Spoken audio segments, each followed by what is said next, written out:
Buat apa, Bas? Kita nak meneroka lebih banyak lagi aktiviti di sini. Jadi selepas ni kamu semua Nak pergi ambil tiup. kita nak ambil tiup. Kita nak main. Tapi, jadi apa lagi? Apa sini cakap? Apa lagi? Kita ajaklah kawan-kawan kita tengok kedua pakcik kita masak dulu. Jadi kawan-kawan, kita jangan masa. Jom kita saksikan Alibaba dan Kassim Baba. Silakan pakcik. Jom. Ambil tiup. Mari belajar memasak sama Alibaba dan Kassim Baba at Kids on 2.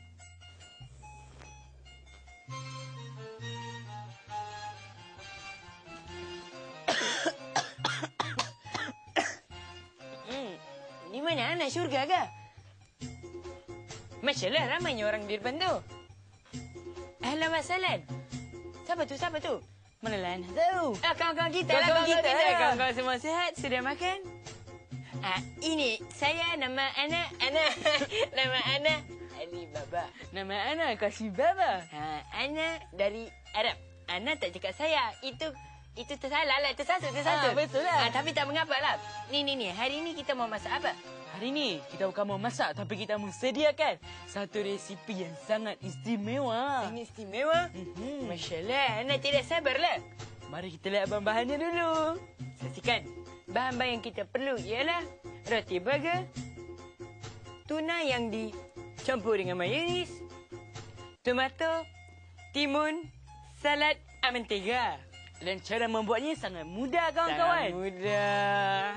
Saburkan mentega di atas roti, kemudian susunkan dengan salad, timun dan tomato. Akhir sekali, letakkan tuna yang telah dicampurkan dengan mayonis itu dan tutup roti tadi. Senang bukan? Sudah siap? Sudah siap. Masya Allah, banyak mudah lah.